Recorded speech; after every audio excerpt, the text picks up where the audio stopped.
Semakin akhir zaman, rohani ini tambah dibuka. Muncullah Sidi Ahmad Tijani, Muhammad bin Abdul Karim Samani, guru dia, dan yang setelah beliau berdua, Sidi Ahmad bin Idris Al-Idrisi. Apa yang unik dari mereka? Juga ada Al-Qattani di Maghrib. Mereka ini mempopulerkan, memasyhurkan sanad yang selama ini banyak orang malu, yaitu sanad ruhiyah. Disinilah sejarahnya kenapa pengikut Tijaniyah tidak bertorikoh ke yang lain. Kita fahami, kita maklumi, karena ruhani Nabi berkalam kepadanya, utruk kulla tariq, tinggalkan semua tarikat, engkau sudah langsung mengambil dariku. Assalamualaikum warahmatullahi wabarakatuh. Selamat datang di Syekhuna TV, saluran yang menghadirkan keindahan akhlak dan ilmu untuk umat dengan penuh cinta dan dedikasi. Jangan lupa untuk like, komen, dan subscribe agar dakwah ini terus tersebar luas. Selamat menyaksikan, semoga bermanfaat. Imam Salafus Saleh Abu Yazid Al-Bustami, beliaulah yang mengajarkan ahwal dan maqamat secara terbuka. Sampai sekarang di negeri Taifur yang ada di Persia, sampai hari ini kita pun dapat kabar dari Tuan Syekh Jahid Siddiq Al-Khalidi, hal yang sama. Sampai hari ini juga sama. Berarti persaksiannya sudah banyak. Jadi di Iran itu tidak semuanya Syiah, masih ada Ahlus Sunnah di banyak-banyak bandar. Maka jika ada yang buat hashtag tidak ada masjid Sunni di Persia, itu tidak benar. Sampai hari ini Imam Ghazali di mana? Imam Ghazali di Naisapur, Ghazal, Tus. Beliau dari Tus belajar ke Naisapur, kuburannya di Tus. Saya punya beberapa pelajar yang kemudian pergi ke sana dan kita minta, kamu cari. Masih ada di sana, alhamdulillah. Dan mereka sampai hari ini masih Ahlus Sunnah wal Jamaah. Samalah dengan Saudi. Secara rasmi mereka Wahabi, tapi masih banyak bait, rumah ulama yang mereka mengajarkan thariqah. Yang masyhur, paling masyhur, Abuya Sayyid Muhammad Alawi Al-Maliki. Bait juga Syekh Ismail Zain Al-Yamani. Begitu juga guru mereka Syekh Muhammad Yasin Al-Fadani, orang kampung saya. Beliau meriwayatkan 60 lebih thariqah. Meriwayatkan, bukan sebagai mursyid tapi sebagai rawi. Imam Abu Yazid, siapa tadi lagi yang kedua? Abul Qasim Junaid. Imam Junaid wafat di penghujung abad ketiga, 297 atau 98. Imam Junaid ini beliau bermazhab bukan dengan mazhab yang 4. Mazhabnya mazhab Imam Thawri, tapi mazhab ini sudah tidak ada. Imam Al-Junaid gelarnya Said Ta'ifah. Apa kata beliau? Ilmuna muqayyadun bil kitabi wa sunnah. Ilmu kami berkait dengan kitab sunnah. Maka jika ada tasawuf tidak berkait dengan Quran sunnah, bukanlah tasawuf. Itu mungkin ilmu-ilmu metafisik kebatinan yang diklaim sebagai Islam, dibumbu-bumbukan Islam. Imam Junaid juga murid daripada Abul Hasan Al-Ash'ari, dinaskan oleh Imam Tajuddin As-Subki dalam At-Tabaqat Asy-Syafi'iyah Al-Kubra. Jadi imam kita, Imam Ahlus Sunnah, Imam Ash'ari juga mengambil ilmu daripada Imam Junaid. Tapi Imam Junaid punya murid yang banyak. Ada yang sakr, mabuk, namanya Al-Hallaj. Ada yang mabuk tapi masih selamat secara hukum, namanya Ash-Shibli. Shibli orang yang paling faham siapa Al-Hallaj, tapi karena perintah penguasa, dia diperintahkan, semua yang hadir diperintahkan untuk melempar beliau dengan benda yang ada di tangan. Dia ambillah kapas yang digulung-gulung, dia lemparlah Al-Hallaj. Yang lain melempar dengan kerikil, batu, sijil, sedang kapas. Apa kata Hallaj? Wahai saudaraku Shibli, yang melempar itu dengan kerikil, dengan ranting, dengan batu, dengan sijil, tidak terasa di dada Al-Hallaj yang menderita. Tapi pukulanmu, lemparanmu dengan kapas, itu yang paling menyakiti hatiku. Itu yang membuatku sedih. Tapi beliau kemudian ridha dan memaafkannya. Inilah asbab kenapa Imam Shibli sering sakar. Ketika dia sakar, dia akan berkalam yang aneh, karena dia merasa bersalah kepada saudaranya ini. Tapi Imam Hallaj pun sudah ridha, karena gurunya sudah kalamkan, wahai Abu Bakar, Abu Mansur Al-Hallaj, la yaqta'uka ila dam, yang menghentikanmu cuma hukum darah. Hallaj tersenyum. Dia sudah diizinkan melihat takdirnya, bahwa takdirnya memang adalah dihukum mati. Bahkan satu riwayat yang sangat menyedihkan, tangannya diikat kiri kanan, kakinya juga lalu ditarik dengan kuda. Coba saudara bayangkan apa yang terjadi. Saya pun tidak sanggup membayangkan. Maka Shibli, thariqahnya ini terus berkembang sampai hari ini. Itu jadi Surawardi, jadi Khalwatiyah, semuanya. Dari mereka lah kemudian berkembanglah semua thariqah sufi. Maka sekarang Karena yang menyusun kembali adalah Imam Suhrawardi, disebut Suhrawardiyah. Yang menyusun kurikulumnya, marhalah-marhalah zikirnya Syekh Abdul Qadir Jilani, maka disebut Qadiriyah. Tapi ingat, itu bukan buatan beliau. Karena yang menyusunnya Imam Abdul Khaliq Ghujdawani, disebut Ghujdawaniyah. Ini nama sebelum Naqsyabandi. Karena yang menyusunnya adalah imam yang suka berkhalwat, disebut dia Khalwatiyah. Begitulah, kecuali juga Imam Naqsyabandi dan Imam Syazili, thariqah mereka dan Khalwati tidak disebut dengan penamanya, tapi disebut dengan gelar dia. Dan yang paling banyak hari ini yang diamalkan itu adalah 3 thariqah ini, Syaziliyah, Naqsyabandiyah, Qadiriyah. Maka saya senang ketika tadi Tuan sebut ada Suhrawardi, berarti masih ada di sini, alhamdulillah. Dan sekarang yang lagi masyhur lagi Alawiyah, tapi Alawiyah batinnya Syazili. Di sini banyak lagi Ahmadi, tapi Ahmadi asalnya Syazili. Semuanya cawangan dari pokok-pokok ini. Khalidi, Naqsyabandi, Haqqani. Ada dengar Haqqani? Yang lumayan ramai diperbincangkan di negeri ini, di Semenanjung. Itu pun juga sama. Sahabat saya Aiman, Dr. Aiman Alakiti, itu sedang berusaha untuk menjelaskan hakikat thariqah ini. Ada lagi di Libanon namanya Rifa'iyah. Ada lagi di kampung kami di Sumatera Syatariyah. Saya pun dapat Syatariyah. Ciri khasnya kajian hakikat ma'rifat. Lebih banyak mengurai, membentangkan bab tentang sifat-sifat Allah. Itulah yang diamalkan Tok Kenali. Itu Kelantan ya. Itu beliau Syatariyah. Cuma saya tidak tahu pelanjut-pelanjutnya hari ini apakah masih berthariqah atau cuma menghafalkan kalam-kalamnya. Semoga masih berthariqah. Ciri khasnya belajar martabat 7. Pernah dengar martabat 7? Martabat 7 ini dulu diurai pertama oleh Syekh Burhanpuri, ulama yang dia rihlah dari India ke Madinah. Lalu ilmu ini masyhur di Madinah. Disyarahlah oleh Imam Ibrahim Al-Qurani. Untuk siapa? Untuk ashabil jawiyin, untuk orang-orang Nusantara, orang-orang kita. Karena orang-orang kita dari dulu minatnya belajar ma'rifat sangatlah tinggi. Inilah mumayyazat fadlullah alaina, nikmat Allah kepada negeri kita sedari dulu. Maka kalau kita buka kitab-kitab ulama Madinah, Mekah zaman dulu, orang-orang kita disebut Jawiyin. Dulu kita semuanya Jawi, apapun negaranya, kesultanannya Jawi, walaupun bukan orang Jawa. Maka kita sebutlah kitab-kitab yang tidak berhuruf itu dulu, bukan huruf, tidak berharokat, kitab Jawi. Pendek cerita, apa realiti daripada thariqah? Thariqah itu intinya berasal dari Sayyidina Nabi SAW, ada dari jalur Sayyidina Ali, Sayyidina Abu Bakar, ada juga Sayyidina Umar, ada juga Utsman, ada Sayyidina Sadatuna as-sahabah kathirah, banyak. Ini dikumpulkan oleh Imam Ibnul Mulaqqin di dalam tabaqatnya, tabaqat sufiyahnya. Di akhir kitabnya disebutkan ada silsilah kepada sahabat-sahabat Nabi, lebih dari 30 sanad. Maka nanti jangan heran juga nanti ada thariqah Umariyah. Suhrawardi pun ada dari Sayyidina Umar. Dan yang saya kemudian senang, Imam Suhrawardi, Syekh Abdul Qadir Jilani, Ghujdawani, ini orang semua semasa dan semajlis. Imam Suhrawardi, baik Abu Najib dan Abu Hafiz, dua-duanya hadir di majelis Syekh Abdul Qadir Jilani. Syekh Abdul Qadir Jilani sama-sama berguru dengan Ghujdawani yang awal membawa Naqsyabandiyah itu ke Uzbek. Sama-sama belajar zikir khafi kepada Yusuf Al-Hamadani. Yusuf Al-Hamadani bersama dengan Imam Ghazali berguru kepada Abu Ali Al-Farmadi. Abu Ali Al-Farmadi kepada Qushairi dan Kharqani. Berlanjutlah silsilah mereka ke Abu Yazid, Imam Junaid, sampai kepada Sayyidina Ali karramallahu wajhah. Maka realiti dari semua thariqah itu mereka mempunyai sanad. Namun seorang guru, jangankan lain thariqah, dalam satu thariqah pun beda imam, lain imam akan lain manhaj. Imam Naqsyabandi, Bahauddin Shah Naqsyabandi mentajdid. Gurunya, kakek gurunya mengajarkan zikir jahar dan khafi, sedangkan dia tidak. Lalu ada orang kita juga di Mekah namanya Syekh Ahmad Khatib, dia gabung lagi Naqsyabandi dan Qadri, dihidupkan lagi zikir keras, jahar bersamaan dengan zikir khafi. Imam Abul Hasan Syazili banyak Allah berikan hikmah dan haqa'iq, maka dia baca ayat muncullah makna jadi doa.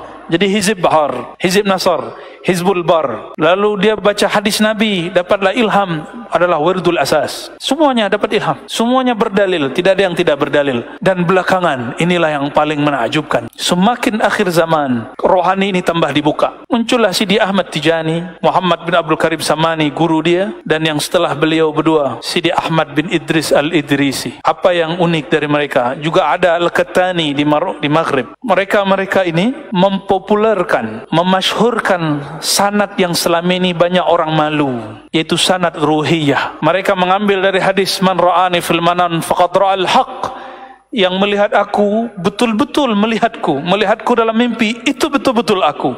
Jika itu hak, maka ini perlu dijadikan sebagai bahan kajian yang panjang. Imam Muhammad bin Abdul Karim Samman, setelah dia mengambil thariqah Naqsyabandiyah, Khalwatiyah, Syaziliyah, Anfasiyah, Junaidiyah, Aidrusi, semuanya, lalu dia secara rohani bertemu rohaniah Rasulullah SAW. Man ra'ani fil manam fasayarani qazah, yang bermimpi bertemu aku dalam mimpi, tentunya Allah akan berikan pertemuan dalam keadaan jaga. Itu terjadi. Kalau tidak, mana mungkin Nabi berbohong? Mungkin Nabi berbohong? Maka kalau sekali ada tuan-tuan mimpi ketemu Rasulullah, minimal sekali sebelum wafat akan melihat Nabi dalam keadaan jaga. Minimal sakaratul maut melihat Rasulullah SAW. Ini janji Rasulullah SAW. Tapi lain dengan para aulia. Sebenarnya dulu Imam Abu Al-Hasan Syazili punya murid yang unik itu, namanya Imam Abu Al-Abbas Al-Mursi, yang mengatakan, jika Rasulullah luput dari pandanganku sesaat saja, aku menganggap diriku tidaklah muslim lagi. Ini sanad ruhiyah. Beliau berguru ke Imam Syazili secara sanad, beliau mengambil dari rohani Nabi SAW secara ruh. Ini berkembang terus. Namun dahulu belum banyak kajiannya. Ketika ahli hadis sudah faham ini, ahli akidah sudah faham ini, ahli fiqh sudah faham ini, maka di Madinah, di Maroko, di Mesir, dimanapun di Baghdad, orang-orang sudah biasa membicarakan pertemuan ruhayah. Disebut juga sanad Uwaisiyah, seperti Sayyidina Uwais tidak bertemu fisik dengan Nabi, tapi dapat melihat Nabi dalam keadaan jaga, sallallahu alaihi wasallam. Ini yang paling penting sebenarnya. Imam yang kedua, Sidi Ahmad Tijani, sebagaimana disebutkan dalam Bulughul Amani oleh murid dari muridnya juga, beliau menghikayatkan bahwa ruhaninya bertemu Rasulullah yaqzatan, mengikuti hadis ini.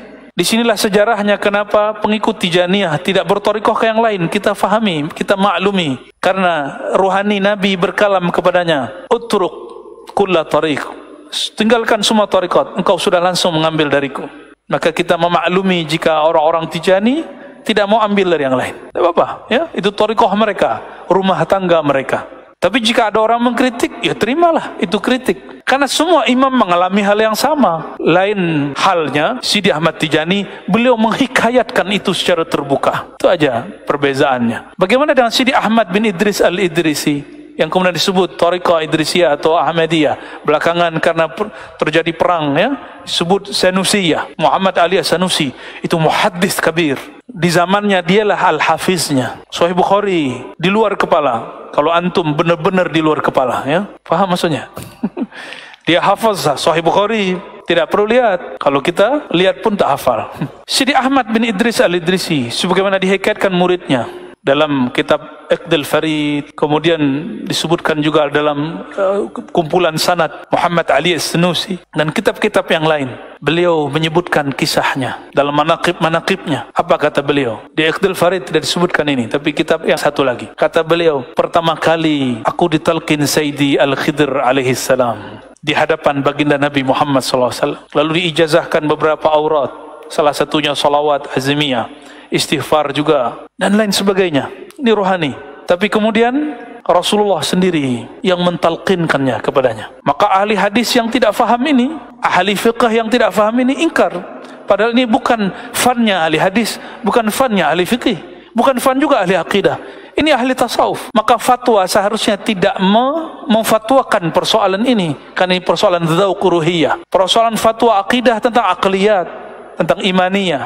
Ini bukan, ini pengalaman rohani, tidak usah difatwakan. Beliau pun mendapatkan itu. Maka ini disebutlah oleh Imam Muhammad Ali As-Sanusi tariqahnya tariqah Muhammadiyah. Begitu juga Imam Tijani menyebut tariqahnya Tijaniyah. Ternyata semua imam mengatakan tariqah kami Muhammadi, Muhammadi, Muhammadi, karena zahirnya dari guru, ruhaninya dari Nabi. Bagaimana cara memahami ini dengan baik? Tuan-tuan, puan-puan, karena Allah mudah sekali. Tubuh mati, benar? Ruh mati tak? Ruh Nabi mati? Ruh kita hidup? Ruh Nabi hidup. Jika tubuh mati, ruh tidak mati. Apabila mampu mematikan diri sebelum mati, ruh akan bertemu dengan ruh.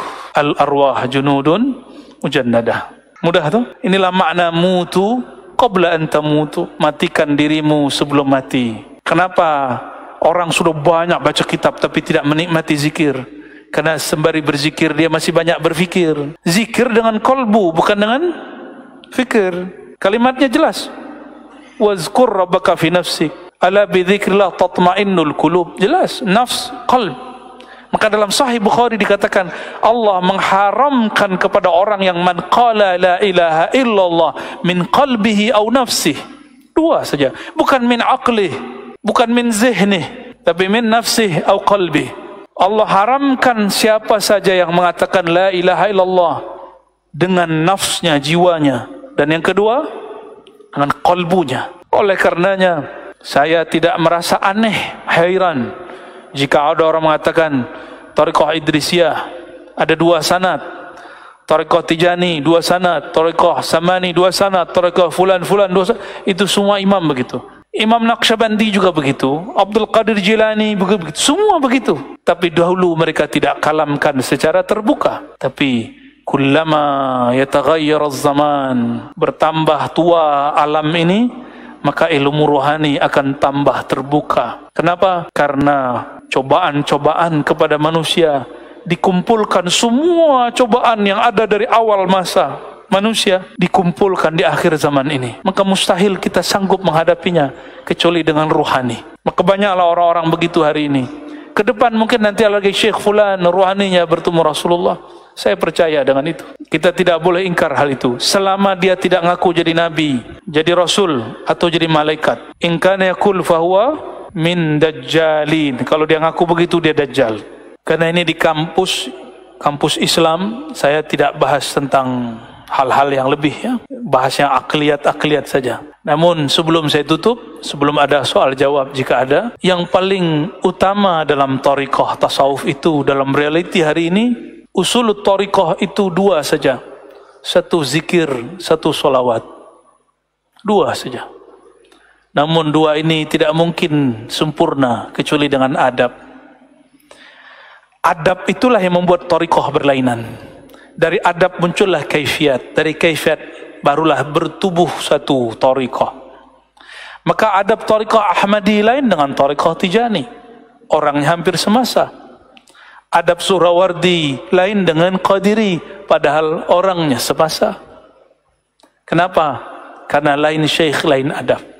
Dan kabar gembiranya, hampir semua pejuang-pejuang Islam dari setiap masa, Salahuddin Al-Ayyubi itu Qadiri,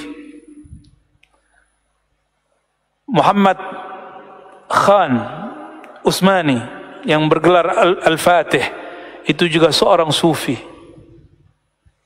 Sebutlah pejuang manapun, semuanya, hampir semuanya sufi. Dan ini tidak hanya kita yang mengakui, sejarawan barat pun mengakui. Martin van Burneysen meneliti pejuang-pejuang yang ada di Asia Tengah, dan dia menemui kullu mujahidin syekhun mursyid. Semua mujahid itu pemimpinnya syekh mursyid. Supaya orang benci dengan thariqah dan mursyid, maka disebutlah kemunduran umat Islam ada dalam tasawuf. Padahal kemajuan umat Islam ada dalam tasawuf. Syaitan tidak mau diam, karena syaitan tahu nahdah ruhiyah ada di kalangan sufi. Mereka mewaswaskan orang yang mampu baca kitab untuk menyerang para sufi. Maka sabarlah, ya. Fa na'udzubillah min syayatinil jinni wal ins. Kita mohon ampun dan perlindungan kepada Allah dari waswasnya syaitan manusia ataupun syaitan jin.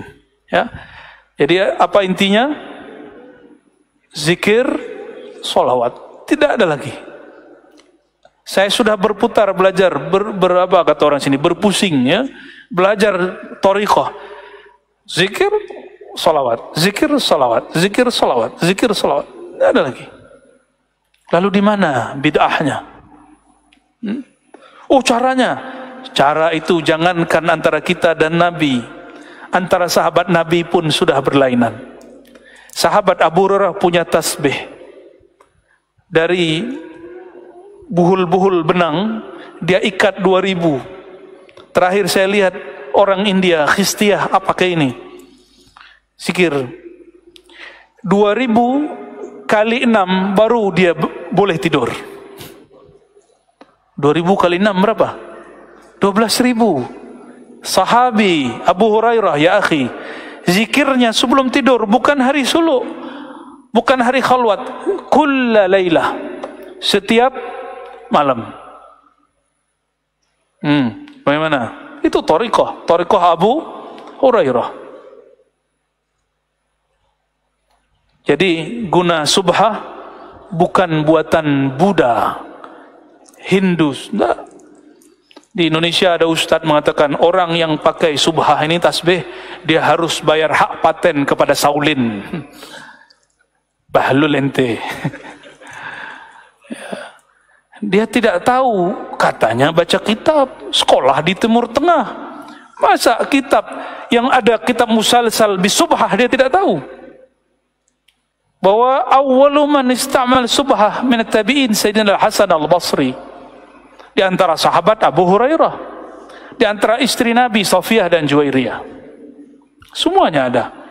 Jadi ini bukan tasyabbuh bil Buzi wala Hindusi wala Saulin. La.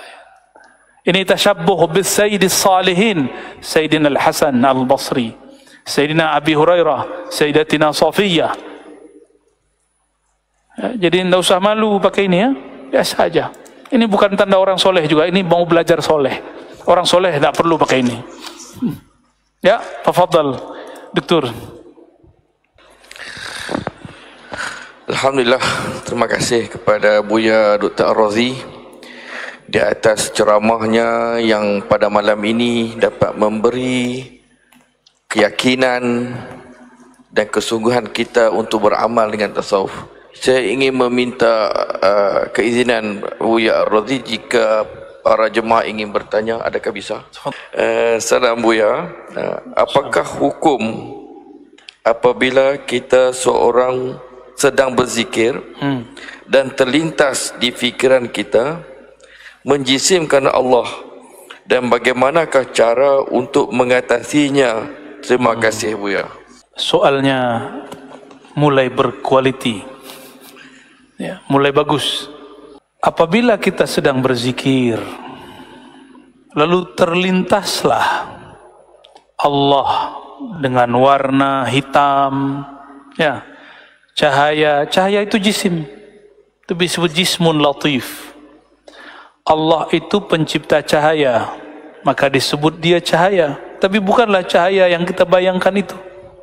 Nur laka nur, cahaya tapi bukan seperti cahaya jisim. Karena kita tidak sanggup, itulah faidahnya rabitatus syekh. Ya, itulah guna Nabi berkalam dalam Sahih Bukhari, "Shallu kama ra'aitumuni usolli." Salatlah engkau sebagaimana engkau melihat aku, supaya tidak lagi banyak fikrah, banyak khayal kepada yang lain. Lihat imamnya, yaitu Rasulullah sallallahu alaihi wasallam. Maka saya setiap kali mau takbir, saya niatkan mengikut Rasulullah sallallahu alaihi wasallam. Baru khusyuk. Jika tidak, banyaklah khatarat-khatarat, apalagi menjisimkan Allah Subhanahu wa taala. Maka zikir, sebelum zikir, bukan saat zikir, ada namanya rabitatus syekh, mengenang guru. Karena ingat guru, ingat Nabi, ingat Allah. Bukan mengingat guru dalam zikir, mengingat guru sebelum zikir. Apa saja tarikatnya sama, itu dianjurkan.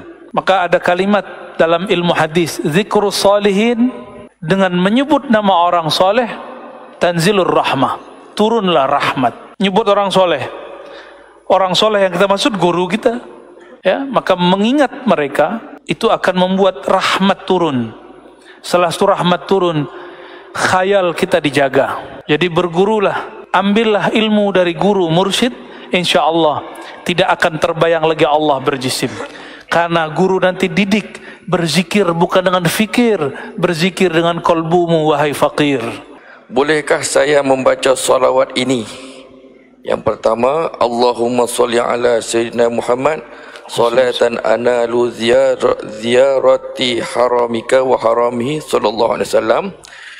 Yang kedua, Allahumma salli ala Sayyidina Muhammad ad-darul azhar wal mamqutul ahmar wa sitrul akbar.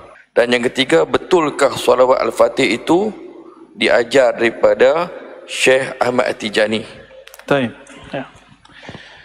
Banyak sekali ya. Yang pertama, salawat itu boleh dibaca.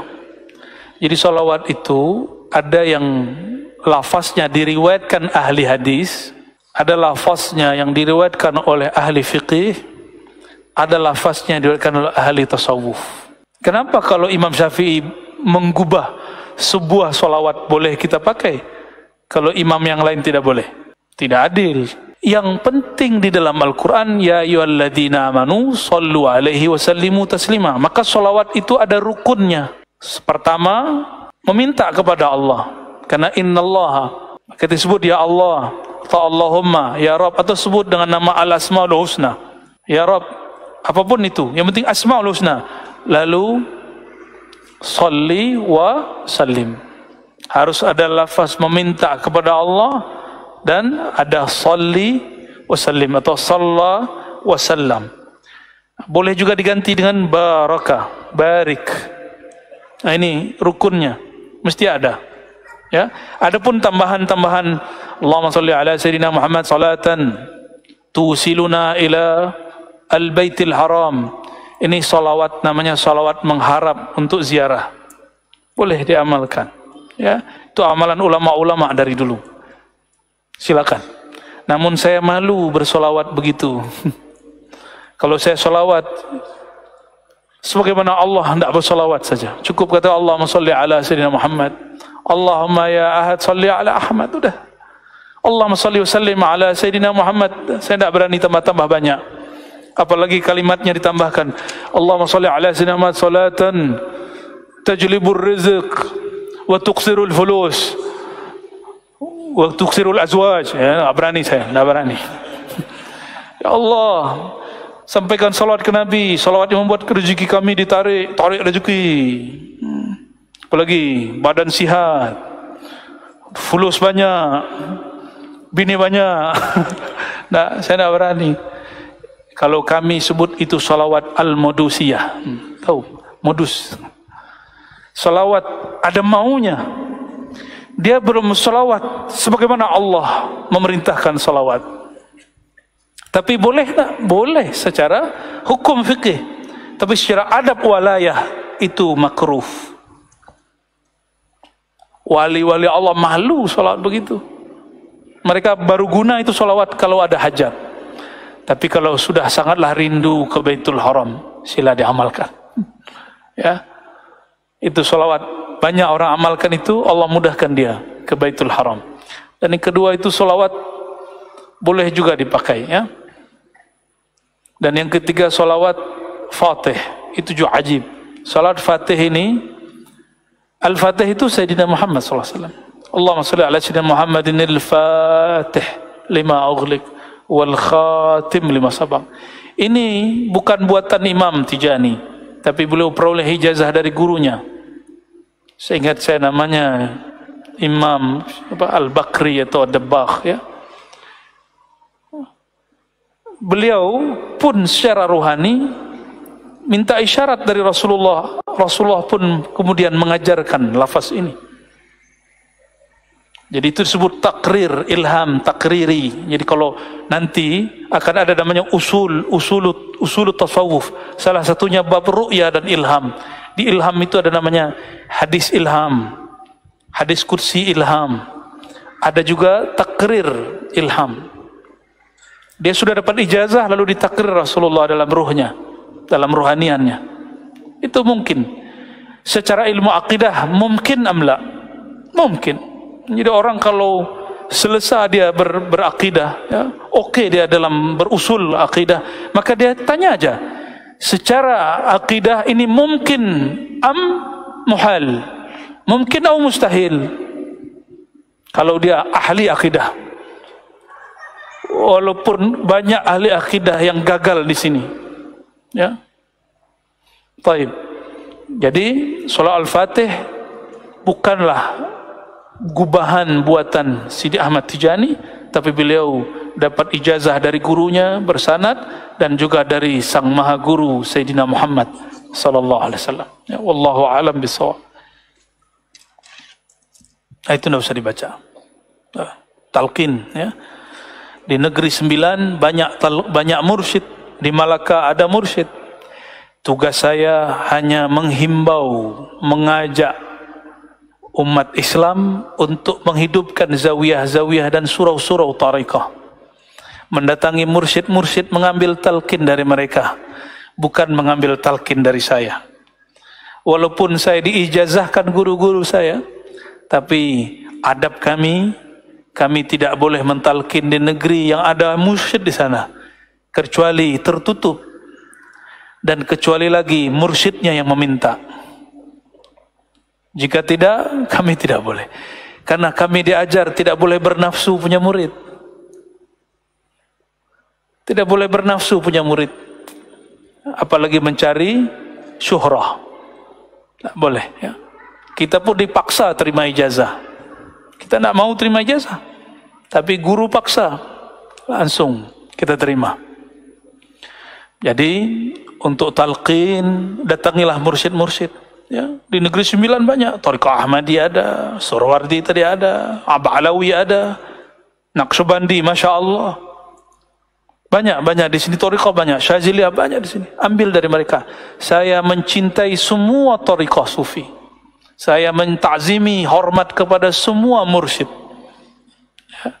Maka tak ada hormat kalau antum hormat kepada saya juga, menghargai saya juga, meraihkan saya juga, maka datangilah para mursyid, ambil ilmu dari mereka, ya. Yang ada di YouTube belum tentu dia bisa mengusulkan antum kepada Allah, ya. Usul itu berjodoh-jodoh. Kadang dia hebat, tapi jika bukan jodoh tak sampai. Beliau ini juga mursyid, boleh juga ambil dari beliau, ya. Cuma diam-diam aja, tidak pernah kasih tahu, ya. Nyamar namanya. Hati-hati dengan orang nyamar. Imam Salahuddin Al-Ayyubi diuji oleh Syekh Abdul Qadir Jilani, dikasih seorang mursyid, jadi mursyid khalifahnya Syekh Abdul Qadir, ya. Namanya Qudayb Alban. Orang disebut bukan majzub, malamatiyah. Malamatiyah lebih rumit daripada wali majzub. Wali majzub seperti di kami ada Syekh Wan Syekhan, Habib Wan Syekhan. Dia mabuk cinta kepada Allah, orang mengiranya majnun, dia bukan majnun. Kalau malamatiyah rumit sekali. Dia makan seperti kita, dia suka ganti-ganti kereta seperti kita, dia suka semua, apapun yang kita suka di dunia dia suka. Itu yang dikatakan kalamkan Imam Nu'taillah dalam hikam.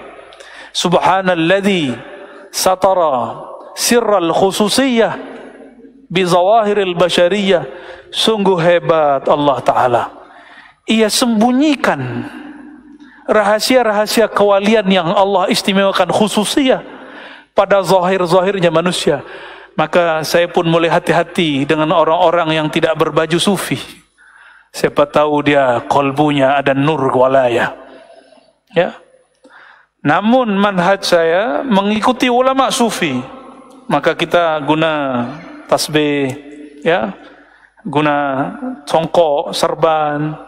Karena saya tidak sanggup ikut thariqah malamatiyah, tapi kita ta'zim kepada majzub dan malamatiyah.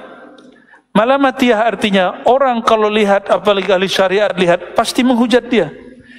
Dan Qudayb Alban dihujat oleh ahli fiqih di zamannya, dihujat oleh ahli aqidah di zamannya. Tapi Salahuddin Al-Ayyubi tahu isyaratnya, maka dia ta'zim, ikuti. Inilah kejayaan Islam di masanya. Al-Azhar yang tadinya Syiah menjadi Ahlus Sunnah tanpa perlu bertumpah darah. Barakah Syekh Al-Imam Qudaib Al-Ban Qaddasallahu Sirrahu, Imam Tariqah Malamatiyah, bukan Tariqah Sufiyah. Ingat, Malamatiyah bukan Sufiyah. Kita ta'zim, tasdik dengan ilmu mereka, meskipun zahir kita tidak sanggup mengikuti mereka. Ya, wallahu a'lam bis-shawab. Khalas atau ziyadah? Itu tanda-tanda sudah selesai. Saya rasa untuk soalan untuk talqin tadi Syekh dah jawab. Saya ingat kita menghormati pandangan Syekh. Mungkin jika ada hajat peribadi boleh jumpa dengan Syekh sendirilah. Dan soalan yang terakhir saya rasa Syekh boleh lagi? Yang terakhir, Masya-Allah. Bagi meraihkan tetamu yang datang hari ini. Jadi yang pertama, contoh talafuz niat solat sebagaimana Abu Ya amalkan. Yang kedua, adakah mungkin liqa arwah fi alam ad-dunya? Masya Allah. Satu tapi isinya beranak. Ya. Yang pertama apa? Solawat apa? Contoh talafuz niat solat. Talafuz niat. Ya. Talafuz niat itu kadang saya sirkan, kadang saya jaharkan. Tapi ada yang tak boleh saya sebut juga. Karena ada talafuz niat ahlul ma'arif wal haqa'iq. Ada talafuz niat fuqaha. Ada talafuz bin niat salikin, zahidin, ada arifin, macam-macam. Jadi melafazkan niat itu yang umum. Misalnya kita hendak solat maghrib, isya lah ini ya. Usolli fardal isya. Apalagi? Ayo lanjut tuan. Usolli fardal, ini bukan tes, bukan. Usolli fardal isya arba'a takbiratin. Kalau kita makmum, makmuman. Yang biasa kita dengar apa? Lillahi ta'ala. Kenapa Imam Syafi'i tidak sebutkan ini, tapi Syafi'iyah sebutkan ini? Sedangkan niat fil qulub, niat di kolbu. Maka talaffuz bin niyah bukanlah niat. Melafazkan niat bukanlah niat. Melafazkan niat itu cara untuk mengkondisikan kolbu supaya dia musta'id dalam tawajuhnya kepada Allah. Dia siap siaga menghadap Allah Subhanahu wa taala. Dalam ilmu-ilmu motivasi hari ini, motivator itu ada namanya sugesti. Ada namanya sugesti. Ada hipnosis, macam-macam. Lalu ada perlu kalam. Ternyata imam-imam Syafi'iyah dari dulu sudah dapatkan, karena mereka juga wali-wali Allah. Dan ini kemudian juga dibolehkan oleh Imam An-Nawawi, wali kutub di zamannya. Dia faqih, tapi dia sufi. Riyadhus Shalihin itu bukan kitab hadis. Riyadhus Shalihin itu hadis yang berisikan batang tubuh para sufi. Maqamatnya sufi itulah Riyadhus Shalihin. Namun dia bermanhaj muhaddis, dia sebutkan Quran hadis, Quran hadis, Quran hadis. Sedangkan Imam Ghazali dia manhajnya manhaj sufi.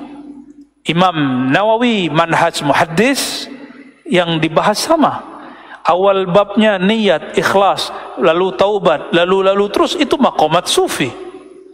Awwalu man yurattib hadhihi al-maqamat wal ahwal Zunnun al-Misri, yang dulu belajar di Mesir, barangkali menemukan makbarahnya. Ada yang dulu ziarah enggak? Atau enggak temu lagi? Ya, mungkin ziarah ke Fir'aun tapi lupa kepada wali-wali Allah. Ya, pulang-pulang bid'ahkan ziarah kubur, ya. Ini bukanlah niat, itu hanyalah lafaznya niat. Niat fil qulub. Dalam kitab Al-Muhazzab, Imam Abu Ishaq Asy-Syirazi, imam yang ahli dalam mazhab Syafi'i, beliau muhaddis juga, sufi juga, mengatakan an-niyah fil qalb. Niat itu di kalbu.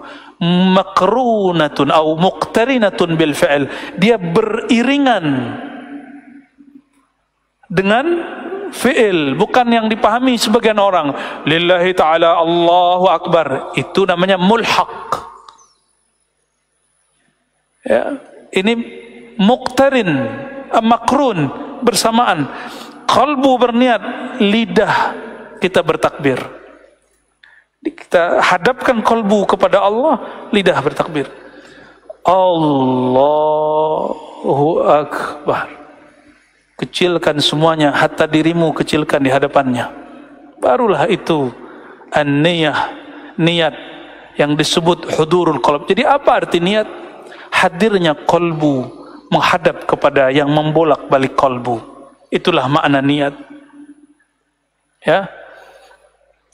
Maka kadang saya pun mengganti tergantung hal yang datang, bukan lillahi ta'ala.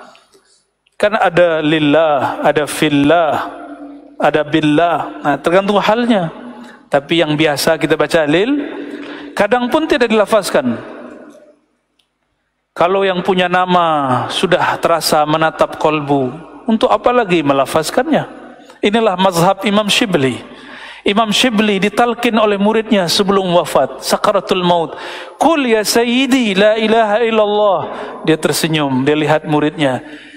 Wahai Ananda, gurumu bersama yang engkau talkinkan itu.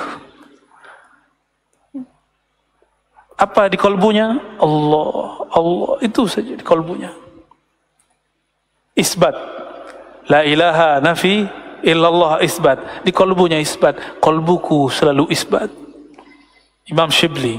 Maka tidak dilafazkan lagi. Jadi kapan kita berzikir Allah, Allah, Allah?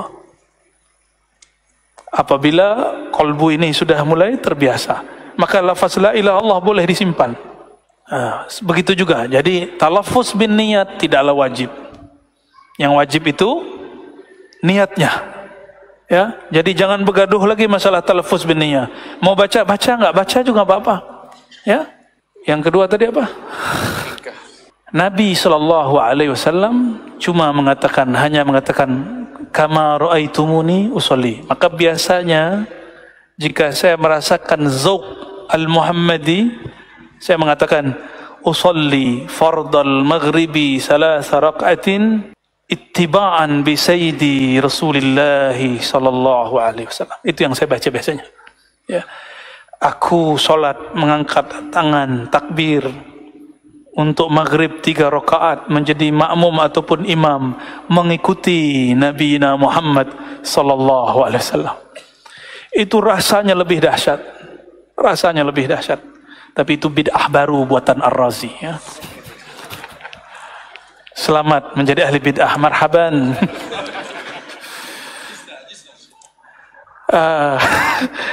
Man arada an ya'mal bihi faly'amal bihi ujizukum bihi. Soalan yang terakhir, adakah mungkin liqa arwah fi alam dunia? Masya Allah. Tidak usah pakai ulama sufi tariqah, sufi salafi. Ada. Mau dibentangkan kitabnya. Ya. Nanti kalau umur panjang kita buat di sini daurah kitab Ar-Ruh Ibnu Qayyim. Tapi saya tidak tahu kapan masanya. Kitab Ar-Ruh Ibnu Qayyim, araftum? Tahu? Ibnu Qayyim digelari Syekhul Islam, murid tersayang Syekh Ibnu Taimiyah rahmatullah alaihima. Tanda saya masih hormat kepada mereka, ta'zim kepada mereka, saya masih sebut Syekh. Bukan seperti mereka kalau sudah benci, kata Syafi'i pun tidak ada imamnya, Asy'ari pun tidak diimamkan. Apa? Syazili itu, oh Naqsyabandi itu, oh si Suharwardi itu, kode, ya Allah, ya Rabb. Apalagi sebut nama saya, si Ar-Razi itu, ya kita nggak apa-apa lah. Ya. Kita memang hamba yang hina, dihina orang kita katakan asabta ya akhi, engkau hina aku terhina wahai saudaraku. Dari ujung rambut sampai ujung kaki maksiat semua kita, benar tak? Dari ujung rambut sampai ujung kaki, dari air mani, hina min ma'in mahin. Jika dihina orang kita katakan asabta ya akhi. Ya, tidak usah balas. Idfa' billati ya ahsan. Ahsan laka. Yang terbaik bagi kolbumu, katakan aku betul-betul hina. Jika ada orang katakan ente jahil, nah mana jahil? Kalau kita tidak merasa jahil, kita tidak akan datang ke majelis ilmu. Sekelas doktor, mursyid pun masih mau menjadi rais jalsah. Barakallahu fikum. Ya, saya mohon maaf, su'ul adab duduk lebih tinggi mursyidnya. Di kitab Ar-Ruh ini sudah diterjemahkan oleh kawan-kawan saya di Indonesia, dan terjemahan orang-orang Indonesia biasanya lebih murah bukunya, ya. Sila beli, kitabnya banyak di Indonesia, beli online. Ya, beli ke sana, online cukup mungkin.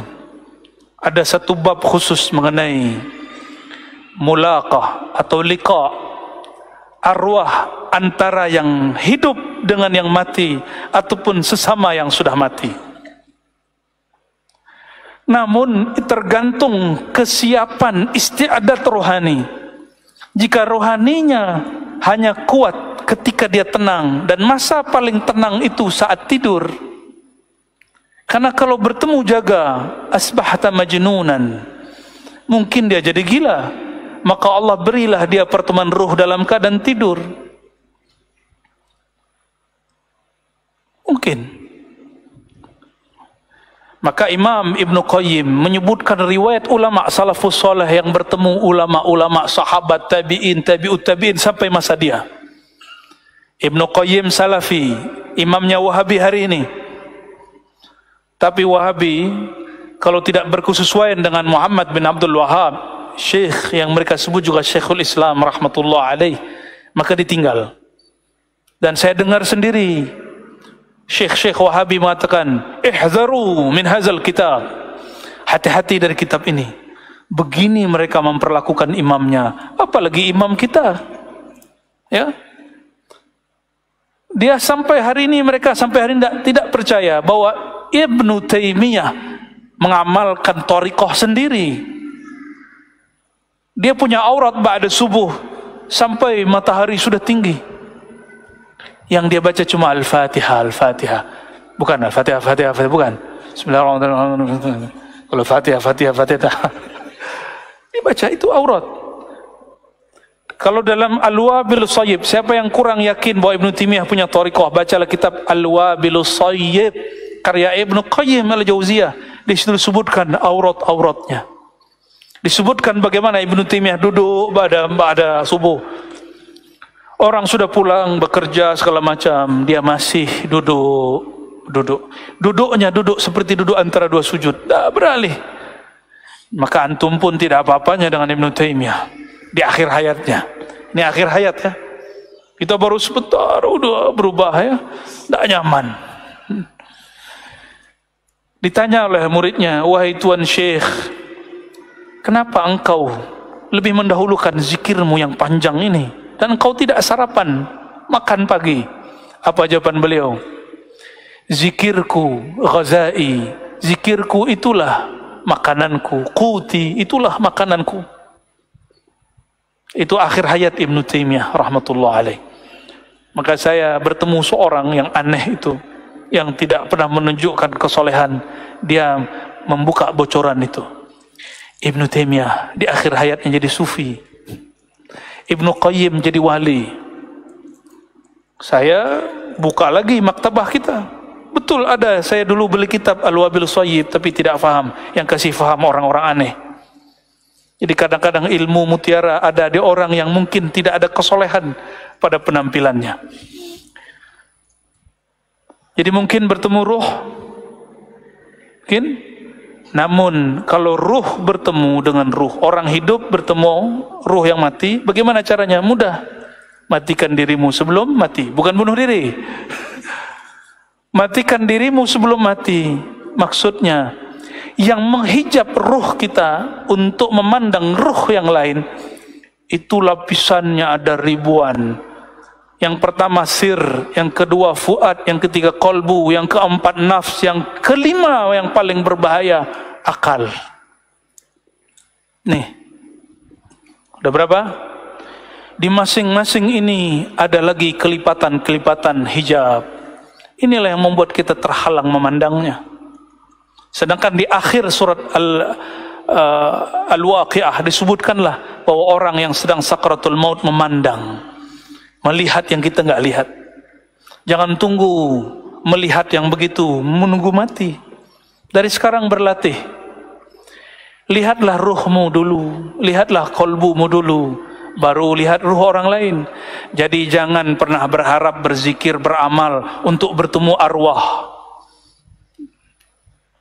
Tapi cukup katakan, aku berzikir ingin mengenali kolbuku, ingin merasakan musyahadah ruhku.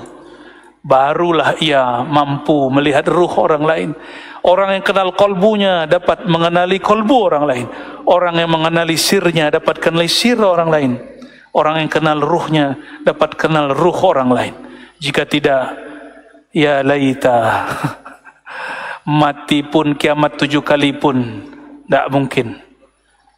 Sila baca kitab ini, hujahnya di sana, dari Quran, dari sunnah, ijma', qiyas, semuanya ada.